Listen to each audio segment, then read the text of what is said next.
probably my 9th, 10th, 11th time I've done this presentation just within my district of Allegheny County.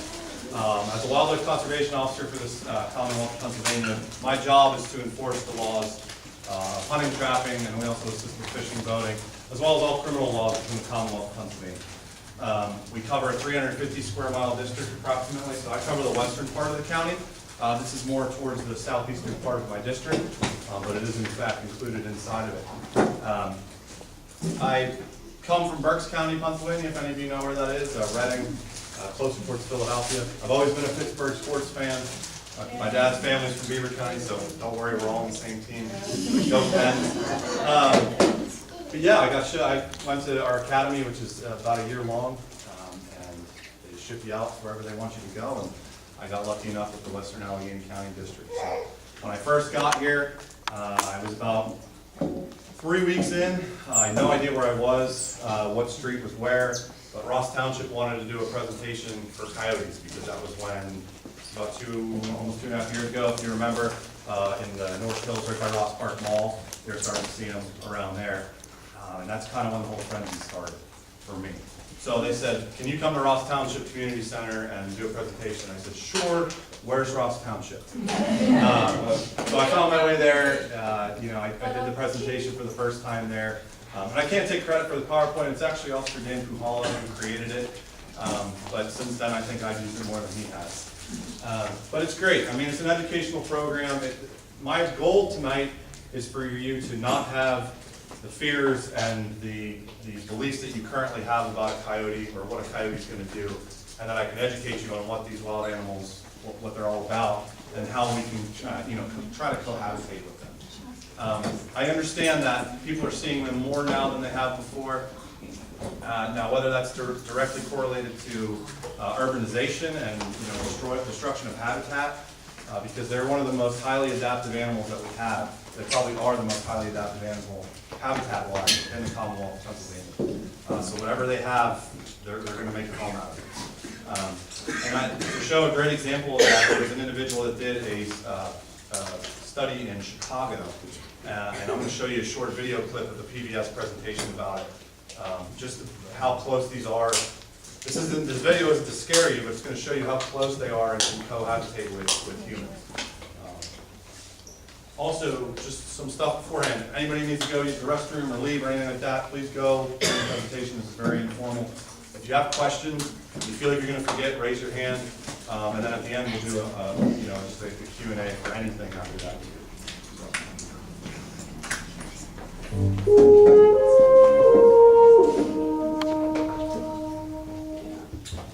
Tonight, Garrett and one of his grad students are tracking a radio-collared coyote in a Chicago suburb. With the help of our infrared cameras, they see for the first time in the dark. They're hoping to finally discover how this female spends a night on the town. Right now, go ahead of it. She's traveling the backyards. We were very close, which actually makes it a little difficult to get a location for them sometimes because their signal's coming from everywhere, but we're going to loop back around again.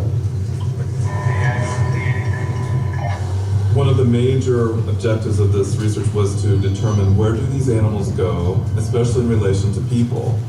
And right away, in fact, the very first night we ever put a radio collar on a coyote, we discovered that they were in close proximity to people on a regular basis, every day, every night, and yet most people don't know that they're there.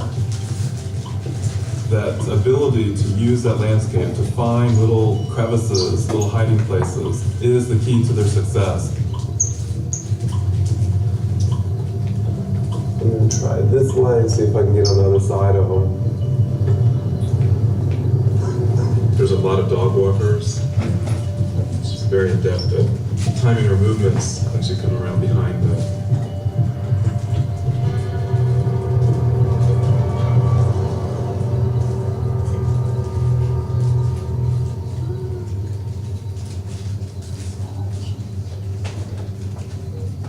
Now, this person has cat food on the front porch of their house, so.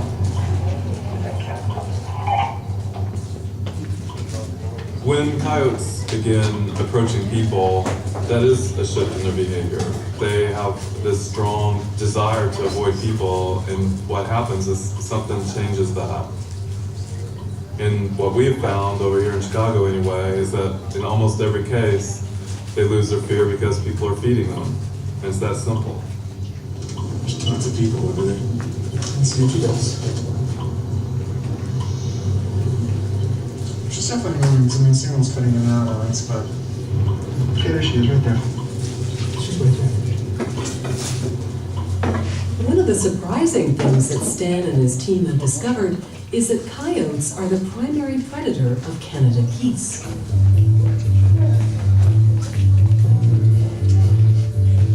There's a project that actually set up video cameras on Canada geese nests to monitor what was preying. And sure enough, it was coyotes.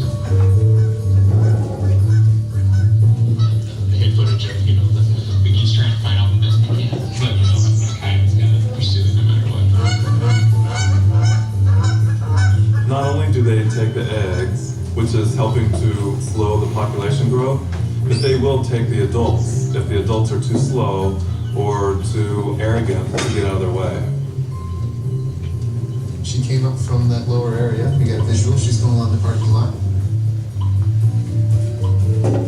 She definitely looked at us. She looked down. There she is. She's right there.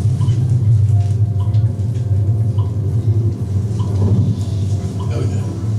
That would have been the first time. Yeah, the first time I've ever seen an animal carrying an egg like that. Eating something up the road. Oh yeah.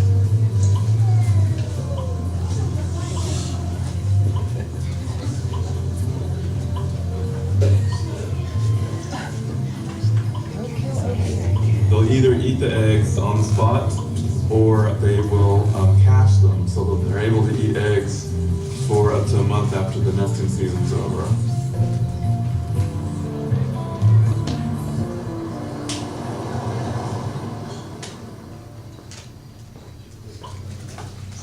Studies have shown that when you are able to remove coyotes, at least temporarily, one of the negative consequences of that is because they eat so many rodents, the rodents take off. They become much more abundant once you have no coyotes.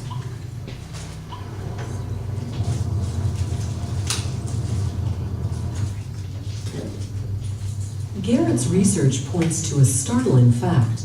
Coyote numbers are on the rise in major cities across North America, and he believes that population numbers are higher than anyone suspects. Garrett estimates that there are over 2,000 coyotes living in the greater Chicago area alone.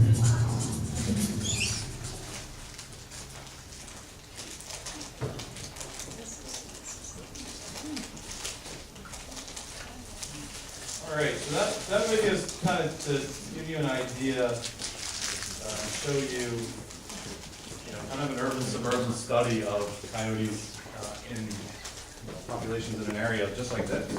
And there's some good points in there, especially about, let's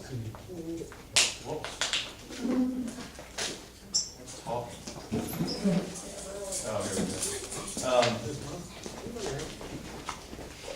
So, like I said, some good points about how they exist in an area like that, how they flourish in an area like this, how they can help maintain population control of other species of wildlife, and also how us as humans can try to help them not be so easygoing with humans. I mean, they're going to habituate themselves to humans, make themselves like there's no problem if we continue to feed them or give them an artificial food source to continue to go to.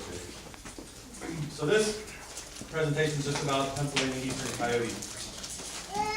I'm going to click through everything and then talk about it. So Pennsylvania foxes and coyotes belong in the same family, Canidae. They're of the dog family. Dogs, wolves, foxes, and jackals. Up there, the only wild animal that we currently have would be foxes and coyotes.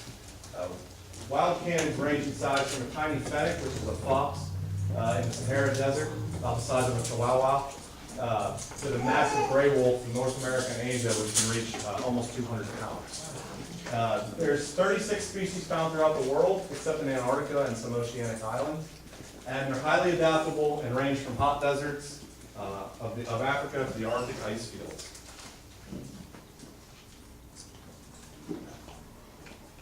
Their overall body structure, that right there is a gray fox.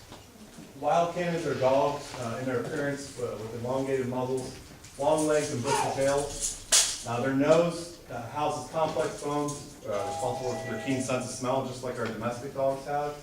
Their canine teeth are strong, sharp, and recurved, and their carnassial teeth are well developed and produce an effective cutting or shearing edge.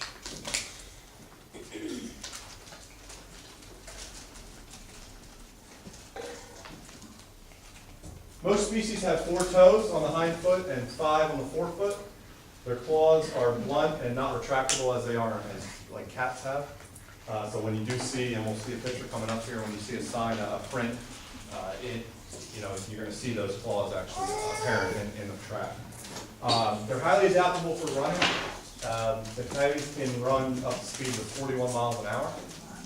So nobody here is going to be able to catch them on the foot. In addition to their keen sense of smell, they exhibit acute hearing and sight. Very skittish animals. They're intelligent, highly intelligent and alert, and they hunt singly or sometimes can hunt in packs up to 30. You're not really going to see that much around here, that size, but they could be hunting in multiple. But they're not a packing animal like a wolf is.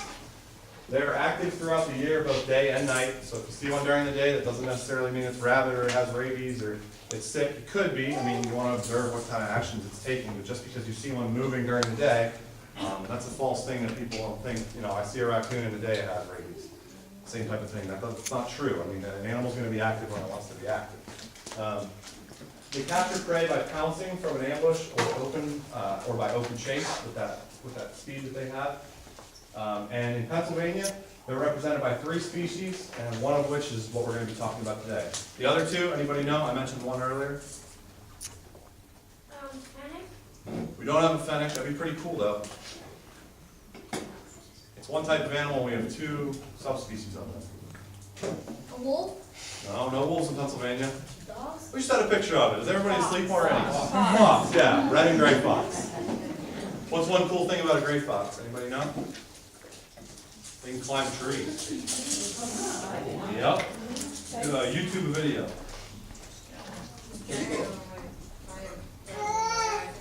Yeah. There you go, yep. The eastern coyote has stirred a lot of interest and emotion in Pennsylvania, especially out in this western area, especially in highly populated areas where we haven't really seen them active as they are now. Some hate coyotes because they think they're predators and they kill too many game animals. A lot of farmers don't really like them. We did a study at the Quijano Wild Area fawn mortality study to see if they're actually the #1 predator towards fawns. And some farmers lose livestock to the predation. Some see them as a valuable in Pennsylvania's predator-prey relationship, which they in fact are.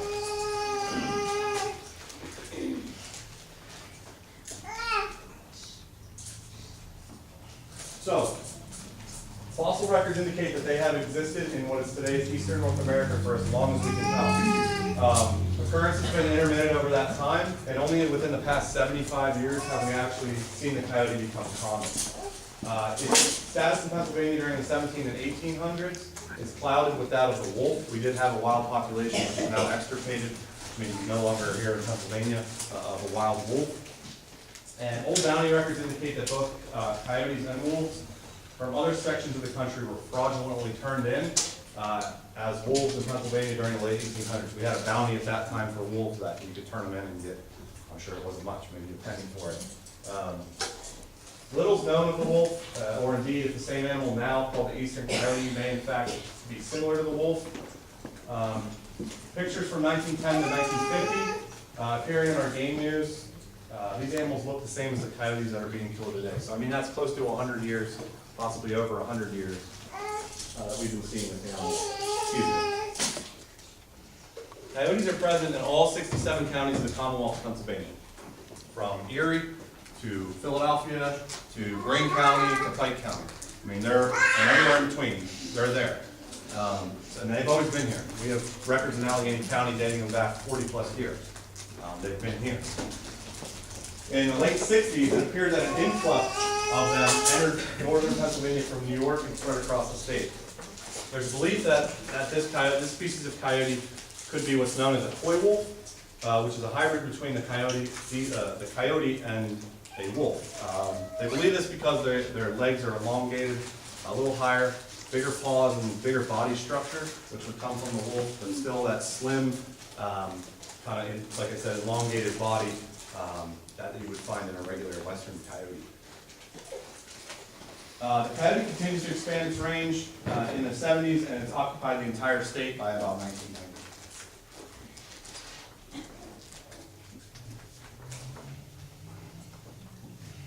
So the eastern coyote is much larger than its western counterpart. We have males weighing 45 to 55 and sometimes over 60 pounds, and that's a big coyote. And females are smaller, 35 to 40 pounds. Total body length of the eastern coyote ranges from about 48 to 60 inches. I brought a pelt in here today of about an average size coyote. This is about the normal color pelage that you're going to see, but it could be, like you're going to hear here in another slide, it could be anything from a whitish color, cream, to a completely jet black. And it can range anything in between.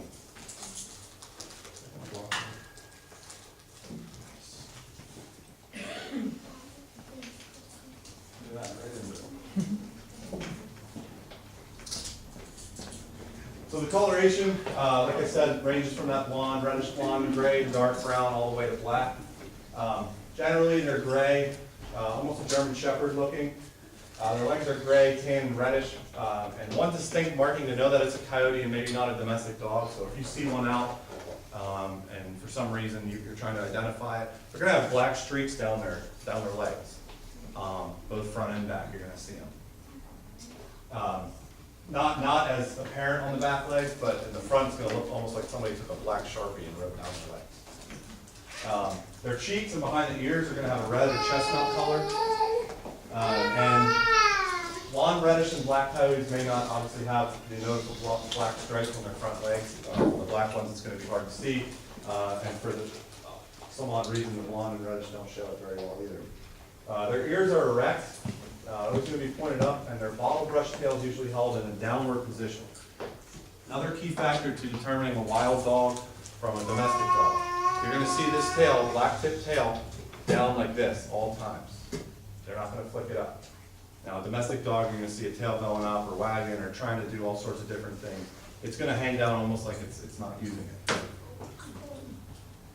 Normally, their eyes are yellow, but some have brown eyes. Just another common trait. So, here's a picture of a track of, on the left-hand side is what's going to be your eastern coyote, your wild canid, your wild dog. And on your right is going to be your domestic dog. You see how much more narrow a coyote's track actually is compared to the domestic dog. Again, that's going to help with their speed, their agility, and chasing after prey or getting away from an area that they don't want to be. So this is something that if you're out, there's any big hikers or walkers in the area that stay around here, who think they've seen a coyote track. If you have a dog, get a print of their track or a picture on your phone even to make it easy, and compare it to those two. It's a very easy way to find out what type of track you're looking at. Any questions up to this point? Sir? What is the word under the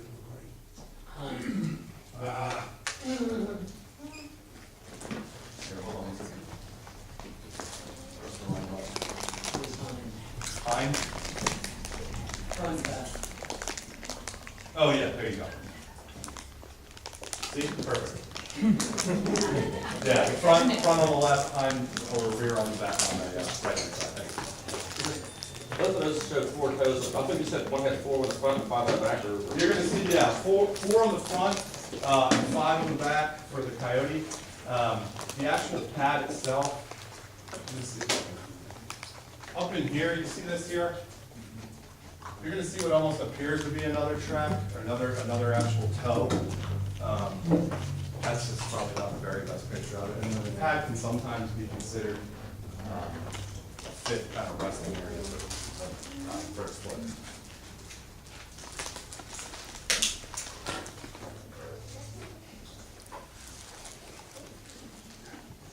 So they're monogamous and maintain pair bonds for several years. As far as the reproduction goes, the social unit evolves around the mated pair and its offspring. Social group occupying a territory may include a pair of adults. They're usually more than a year old. Transients, that's 6 to 18-month-old. Predispersing subadults, which are usually less than a year. And non-breeding associates that are more than 1 year old, just kind of hanging out with the pack. Observations indicate other coyotes living in the territory may help provide food to a growing litter. So as we spoke about, as I said before, they're not necessarily a packing animal like a wolf with an alpha male that kind of dominates and directs the entire group of what they're going to do. But it's more that pair that kind of dictates as far as what that group does. And those transients are going to hang around until they kind of learn the ways of the adult, and they're going to go on their own and disperse. Same with the predispersing subadults. It's kind of a ranking structure of what they're going to do, but they don't all follow an alpha male and do exactly what an alpha male does. But they will, like I said at the bottom, they will help each other, or the litter actually bring food back to them.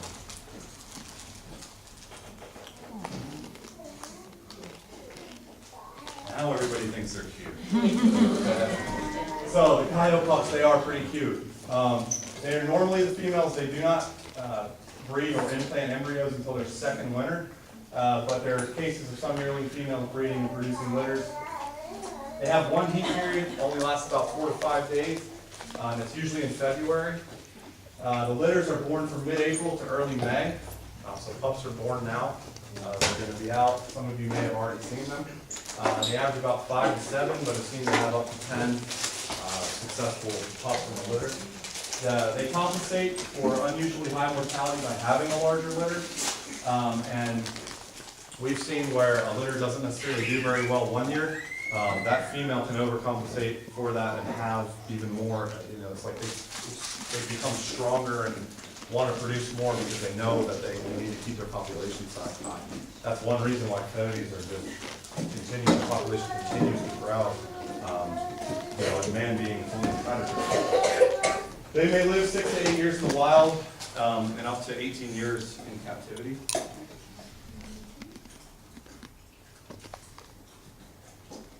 So denning sites and young coyotes.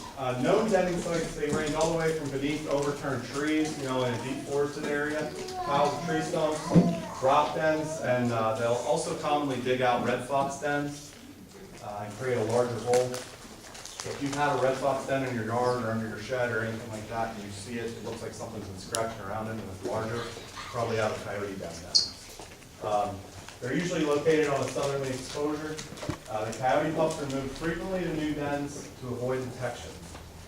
They may change denning sites every year, unless they have a very safe area where they've got that. Young coyotes, they begin to disperse from the family group during October, about 6 months old at that point. And in Pennsylvania, we've seen some juveniles disperse up to 100 miles, but 30 to 50 miles is more common. So their range is incredible.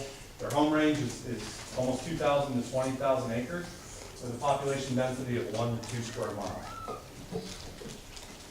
So just for comparison, those of you that know about, we have a wild small-tailed weasel in Pennsylvania, which is about this big. Yes, I have like a wolf in them, and has like different animals, like it has the birds in it, but it also has different animals in it. Yep. That are pretty much prevalent around here. Yeah. We have a small weasel in Pennsylvania about this big, and their home range is going to be about 50 yards.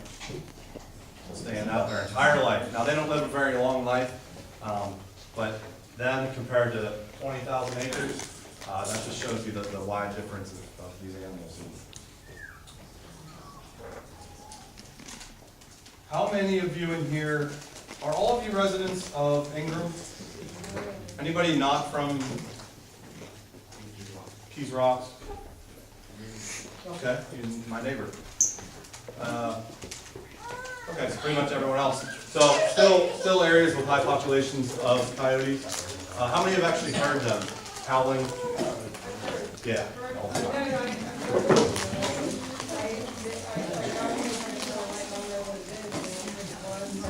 Yeah, that's what it could be. Anybody else hear them? Yeah. Okay, so they're going to use a variety of yips, barks, howls, communicate to each other, and that's what you're hearing. I mean, when you hear the howling, most people think of a picture just like this, but of a wolf, enormous wolf howling at the moon with prey in front of it. I mean, that's not. Let's be realistic, that's not what it is. It's a coyote. Now, if one hears one, they're going to yip or howl back at the other one. So sometimes it's going to sound kind of eerie, because you're going to hear one over here, then maybe closer over here, and you hear one over here. They're also going to do a yip, which is like a quick barking, kind of screeching noise. You're going to hear that too. A lot of times we'll do that when they hear like a fire alarm going off at any time, or any loud noise. I mean, I've hit my air horn in my truck before and had a coyote get back to it. So they hear that loud noise, they're thinking, oh, here we go. So they're going to try to communicate. Not uncommon at all. It's actually very common to hear that. Doesn't mean that they've got somebody's dog. Doesn't mean that they're attacking something. It's just a form and a method of communication that they have. Let them know that they're out there To talk to each other. Yep. So at times they're going to pack, and there's quotations on that because, like, we like to stress they're not a packing animal as far as their entire life depends on the pack. At other times they're going to hunt alone or in company of just one or two more coyotes. They're primarily nocturnal, but they often hunt during daylight hours, especially in the morning. Howling may occur at any time of the day, but the highest activity is usually at night. And their sense of smell, hearing, and alertness is especially keen. For any of you in here that have ever actually hunted coyotes, you'll know this very well. I mean, you can hear them, you think they're coming in. Even if you get a light on them, they're gone just like that. Very skittish, and that's what makes them very difficult to try to harvest if you are a hunter. Did you have a question, Don? Was your hand up? Oh, no, I had a question. Did I answer it? Okay. Sorry about that. I didn't mean to skip it.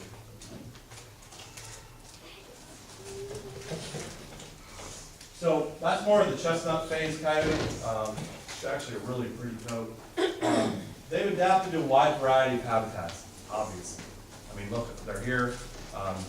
They're adapting to city environments. In that study, that Chicago study, they actually found active dens behind dumpsters and alleyways of the city of Chicago. I mean, they really can live anywhere. The animal can be found in the heavily forested northeastern parts or central region of Pennsylvania, the Tyanestas, the Northeast Allegheny National Forest, or in dairy and croplands in the south, down in Lancaster County, down kind of where I'm from, Amish country down there.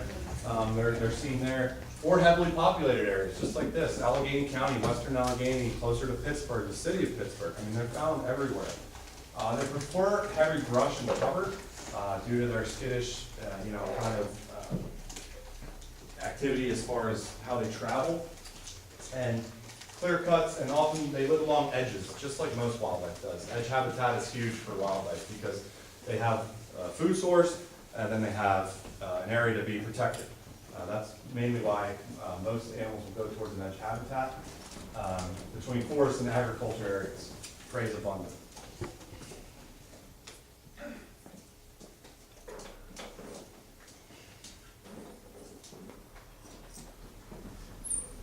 Apologize for all the words up here. I know I'm kind of reading off of it, but trying to get back and forth so it's not too monotonous for you. But they're generalists. They're opportunistic animals. They will eat anything, the easiest thing that they can get, whenever they can get it. So we did an analysis collected in Pennsylvania of the scat, which is the poop of the animal, to see what they've been eating and what they've been digesting. And we found a wide variety of things, such as small mice and voles, to arcades, which is roadkill deer, fawns, whether they're sick or diseased. Rabbits and woodchucks rank behind the small mammals and deer as a very important food item. Birds were actually found in 10% of the scat, and insects were found in 18%. Plant material occurred in 50% of the scat, which is obviously half, which is very high. And you would not think an animal like a coyote would eat a lot of foliage or a lot of greens, but this number could be coming from the actual prey that they predate upon, and what they digested, and it could be coming from that. So those numbers could be a little cloudy as far as plant material goes. Various kinds of fruits were also important in the late summer and fall, but again, it appeared important on a year-round basis. No livestock was found in this analysis, but they do predate upon sheep, chickens, ducks, goats, and domestic rabbits at a pretty low rate. They will kill sheep. This is kind of violent of how they do it, but they will actually bite them in the neck, under the throat, or crush the skull of a young sheep by biting the head. They're blamed for a lot of dog damage. However, a carcass that is eaten by a coyote is somewhat different than a dog. Again, I'm going to get into kind of not so pretty part of it, but you need to know if you're looking and you're trying to understand whether it's coyote damage or not. They're going to go for the rear end, the hindquarters, even the anus of an animal that they're predating upon. So if you see a deer with kind of the back end chewed out and looks pretty bad, a coyote has gotten to that. That's where they're going to start. Unlike some animals that'll go straight for the internal organs from the side, they're going to go in there too, but you'll also see that rear end kind of taken care of. They are, along with Pennsylvania foxes, they will prey on porcupines. Does anyone know the biggest predator in Pennsylvania for porcupines? Starts with an F. No. Fertilizer? Fertilizer, I hope not. No, actually the fisher. We don't see the fishers out this way. They're a larger, almost rodent type looking animal that they're fierce. They will actually flip a porcupine on its back and pounce on them. So if you ever get a chance, look them up online. They're pretty cool. What's a mole? A vole is, moles and voles are different. A vole, you're going to test, they're either the ones that don't have eyes that burrow, and a mole actually has type of hands to burrow through the ground. Little like things that destroy your front yard and people really don't like. So that like they talked about in the video before, that's why they are quite beneficial for those type of things, that they predate upon them. You know, if we wipe out this population, we're going to have an overpopulation of moles, rabbits, all sorts of types of rodents, things like that. Did you have a question, ma'am? Hi, I just had a quick question. Do coyotes ever kill just for the sake of killing, not to eat it, but just to kill it? That's a good question. We have not found any type of research that would validate that they just kill for a thrill kill, so to speak. I just want to add to that our cat was killed outside our front door last year. Yeah. The paws on the left were the exact paw prints. Same thing. It was the exact one, and he was bit right at the base of his tail. Yep. But he was totally intact. And what could have happened there is they went for something like that, either got skittish about something and left, or they found an easier food source to come by at that point and left what they had back there and maybe thought they were going to cache it. It was in the middle of the day. Yeah. It was like at noon-ish. Yeah, and then they'll hunt, like I said earlier, they'll hunt anytime during the day. They're out in the evening too, but daylight time is very common for them to go. Well, what really upset me was it was like right by my front door. So I didn't realize they would come I was home. So I didn't realize they would come that close. Our windows were open. You know, he clearly could see or he could smell. Yeah. And then the following week, they killed a raccoon in our back alley. Yeah. And it was found the same way, and it was totally intact. They will, did you see were you here for the video earlier? A little bit. Okay, they were, I mean, there's people walking out of their house and the coyote's passing 15 Wow. feet behind them. Okay. And you'd never know they were there. Right. So it's not that they're the lack of fear of humans, but they're smart in what they do and they know what they're doing, and they're going to try to avoid humans. But you know, if they're opportunistic, they see an opportunity there. Unfortunately, that's how it happens. Right. Yes. Do they hurt people if they try like attacking them? No. Well, I'm going to get into that a little later in the presentation. That's a good question, though. So remember that, okay? What is the biggest animal a coyote can kill? Good question. They have been known to take down a full-size deer. Usually when they do that, that deer is either injured or sick and not able to actually run or move or defend itself like a healthy adult deer would. Yes? I'm curious, you know how you have like animals out, like that you're out and you know something near you and you kind of sprayed? Yeah, are you talking about defending, like, if you come into a contact? Yeah. I'm gonna get up to all that. If those questions you can save, I'm gonna get to that at the end of the presentation, and I'll answer that question for you. So their populations throughout North America continue to expand despite our attempt to control them. They don't have a predator in Pennsylvania besides man itself. We have very liberal laws and regulations when it comes to coyote hunting and trapping in the Commonwealth of Pennsylvania. You can hunt 24/7, you can use a light, you can use bait. You know, there's a lot of restrictions that are removed from a lot of other hunting seasons because we are the only one that can actually help with population management. If there's one thing that we have learned about them, it's that they control their own destiny. It's really not up to us. They're home to 3 wild canine species, each in Pennsylvania, each with their own habitat requirements. We manage three through legal, lawful, and licensed hunting and trapping methods. Controlling the population is necessary to reduce overpopulation, but overpopulation of the canine species would cause excess disease and starvation, and then Mother Nature would eventually take care of itself, which we don't want to get to that point because it can be quite ugly. Each species is unique, and they're an essential part of our ecosystem. I'm going to leave this slide up for a while. Any other wildlife information can be found on our website. And if you have any questions, it seems like everybody in here is from around the area. I am your local WCO full-time. This is all I do. That's our phone number to our dispatch center. Now, the big thing I wanted to touch on is human-coyote interactions. What do we do if we come across a coyote? So, it's very rare that a coyote is going to stay around and actually become aggressive towards a human. I'm just going to start with that. If you see a coyote, it's most likely going to hang out, watch, figure out what you are and what you're doing, and then run off or go off on its own way. The only time you're going to see a possibly aggressive or more, a coyote that's not scared of humans is either a mother that's with her pup or a sick coyote. One that has some sort of, distemper, rabies, any type of disease. And at that point, what you want to do is if you come across a coyote that's not going to move, you want to get yourself big, you want to yell, kind of like they tell you with a bear. Kind of just yell, wave your hands. If you got anything down at you, kind of throw it at them to just try to tell them, like, hey, get out of here. And then you don't want to turn around and sprint away. Because they may think that that's the challenge, like the chase is on, now they want to go. Repellents such as pepper spray, things like that, totally good to carry with you if you want, if you feel like you're in any area where you're going to come across a lot of coyotes. Never actually seen them used on it, but they work with other animals too. If anything were to happen, as far as a domestic animal, now, unfortunately, in your case, I know it was a fatality incident, but if your animal does survive, that is something that you're going to want to contact us, or we'll contact the local police right away, because that animal may be aggressive and needs to be put down and eventually tested. The Department of Health in Lawrenceville, I believe it is, they will test for free for rabies. If one ever bites you, scratches you, anything like that, we want to try to get that animal and put it down and get it tested because rabies is not something to mess around with.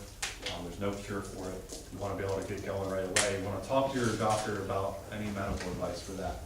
But as far as the animal goes, you're going to want to contact us on this number. That's our dispatch number. Or if you want somebody quicker, because like I said, I cover 350 square miles. I may be up in Bell Acres or Shaler or something like that when something occurs. Contact your local police. Any questions for me regarding the coyotes, eastern coyotes?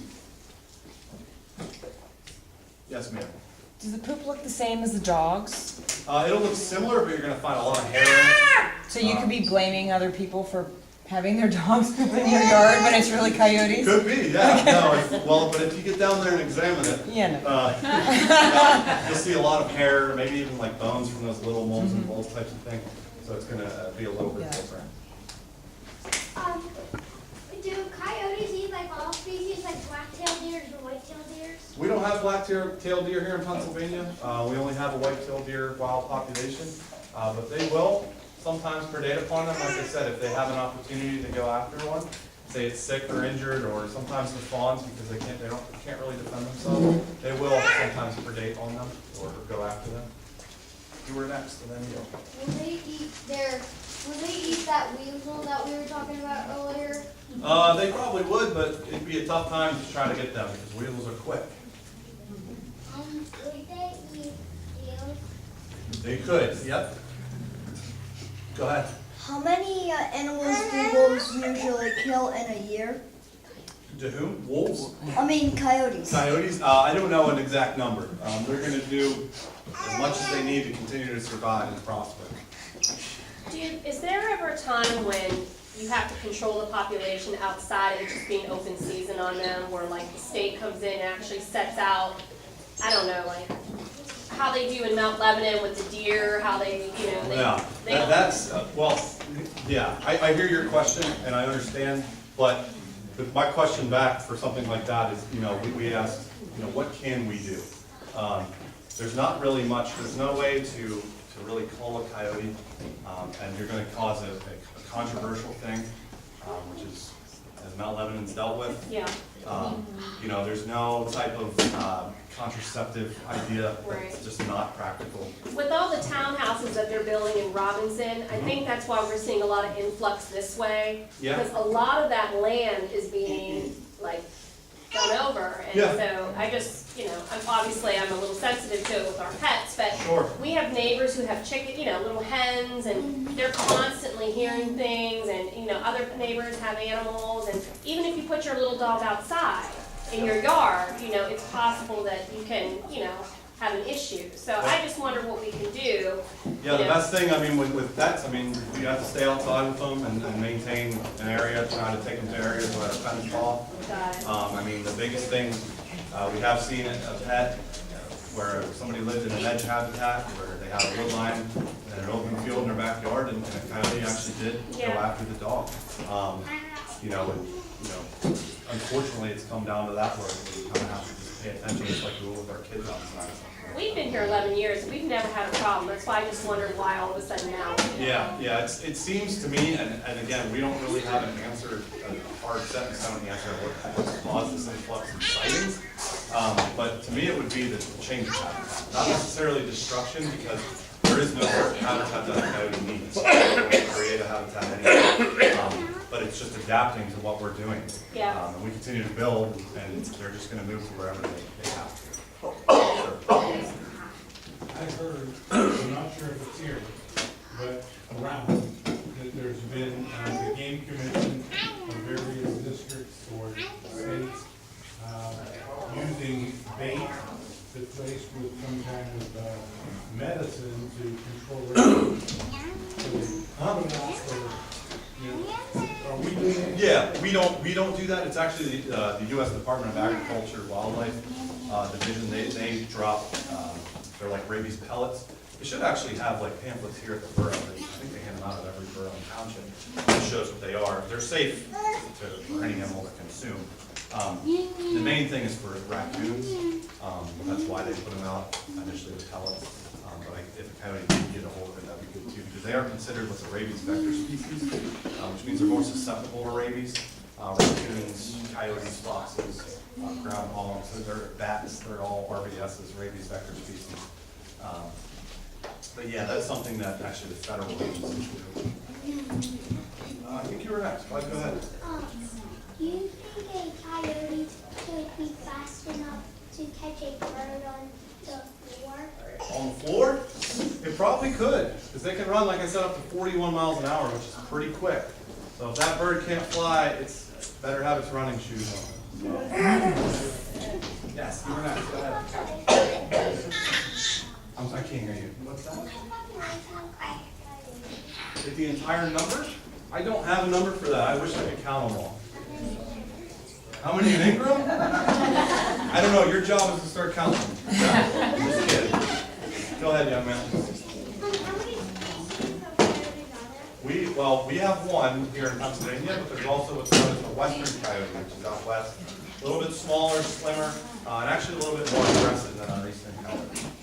Good question, though. We have a feral cat population here. It doesn't seem to be decimated at all.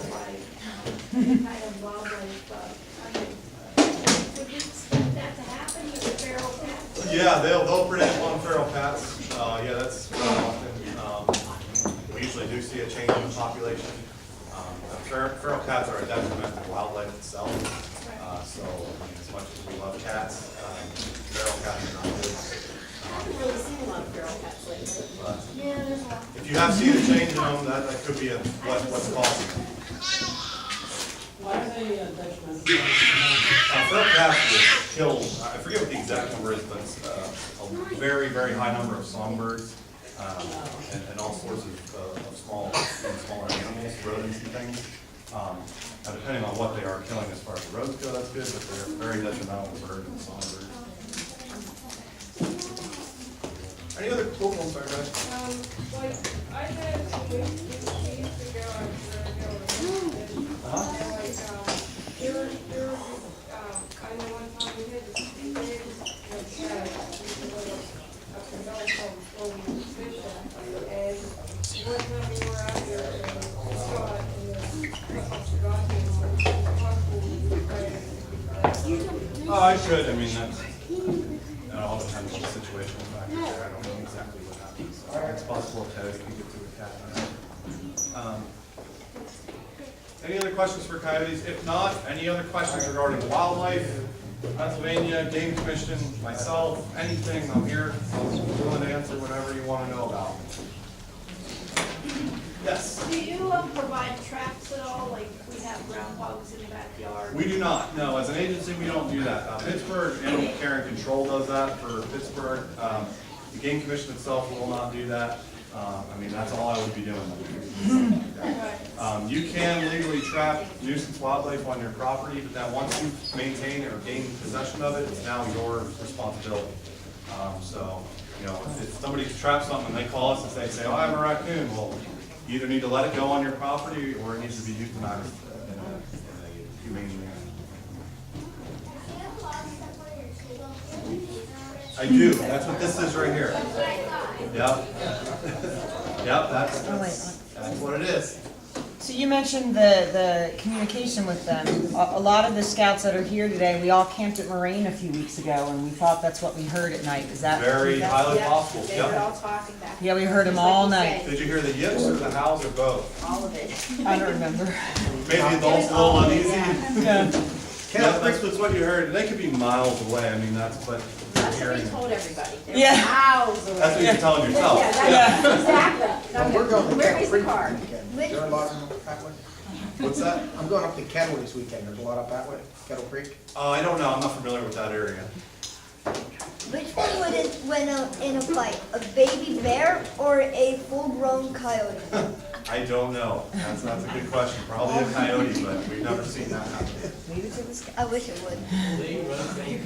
A baby bear or a full-grown coyote, what would win? Yes, they do. They will, if it's big, if it's large enough, they're gonna try to pull it off the road, but otherwise they're just gonna sit and munch on it. And that's what I said, if you see kind of a deer on the side of the road, it's that back end. I was up early in town, and got, Yep. there was two of them, and they were driving into the woods. I thought, not a dog. No, Before I really. that's what they were, yep.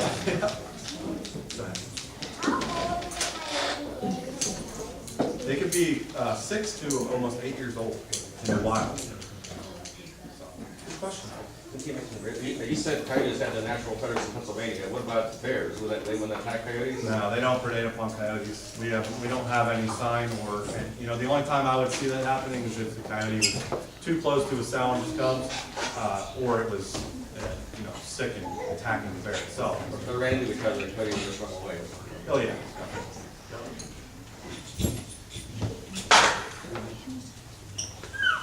Has a coyote ever attacked a coyote?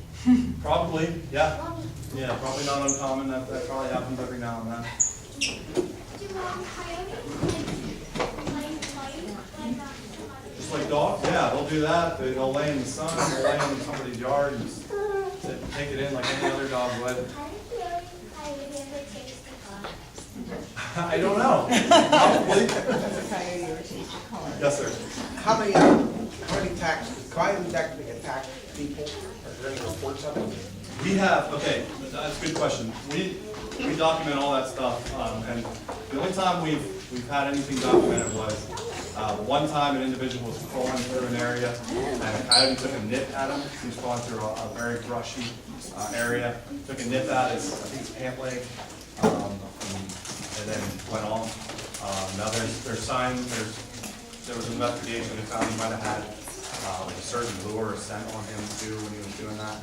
And then last year, we did actually in the North Hills, or in the Penn Hills. It was outside of my district, but an individual was walking, there was a sick coyote, and it could have been enticed by that individual, but again, it was sick too, and it actually did bite him. They were able to get that coyote, it did test positive for rabies. So that was pretty recent. That's the first kind of big thing we've had. But again, it's sick, or you're in an area where there's a mom and pup. That's when they're going to be most protected, or what seems to appear as aggressive. Yes, ma'am. I have actually, yeah. I have. That's a good question. Yeah, we have a lot of moons, so I've seen them in my life. Stupid question. No such thing. Put cats out at night? No. Cats out at night? Yeah, I have cats. They go out. I keep them inside. They will go after cats. If they're not, barn cats that know what they're doing out there, or that live wild or feral, there's a chance that they could be predated upon them. Okay, thank you.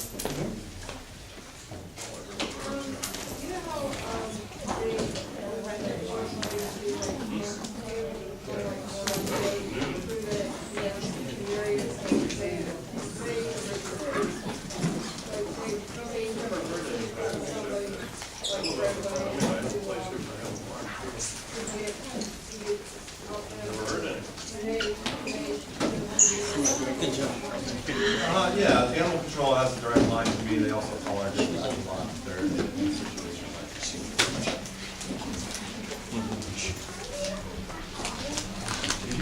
something just down that, I don't see them, I've never seen them, we don't have it documented, but maybe the only time that would happen is or if they're too close, they might, if they're little baby pups, they might go after them, but